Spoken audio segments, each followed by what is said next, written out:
আসসালামু আলাইকুম সুপ্রিয় দর্শক, এনটিসের পক্ষ থেকে আপনাদের সকলকে জানাচ্ছি একগুচ্ছ বেলি ফুলের শুভেচ্ছা। আপনাদের জন্য নিয়ে এসেছি কিছু গুরুত্বপূর্ণ প্রশ্ন উত্তর। হরপ্রসাদ শাস্ত্রীর উপাধি কী? মহামহোপাধ্যায়। নীল লোহিত কোন লেখকের ছদ্মনাম? সুনীল গঙ্গোপাধ্যায়। বনফুল কার ছদ্মনাম? বলয়চাঁদ মুখোপাধ্যায়। বাংলা সাহিত্যে কালকূট নামে পরিচিত কোন লেখক? বাংলা সাহিত্যে কালকূট নামে পরিচিত সমরেশ বসু। বীরবল কোন লেখকের ছদ্মনাম? প্রমোদ চৌধুরী। ভানুসিংহ ঠাকুর কার ছদ্মনাম? রবীন্দ্রনাথ ঠাকুর। সাহিত্য সম্রাট কার উপাধি?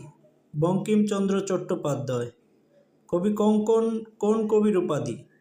মুকুন্দরাম চক্রবর্তী। সবাই ভালো থাকুন, আমার পেজটিকে লাইক দিয়ে পাশে থাকুন।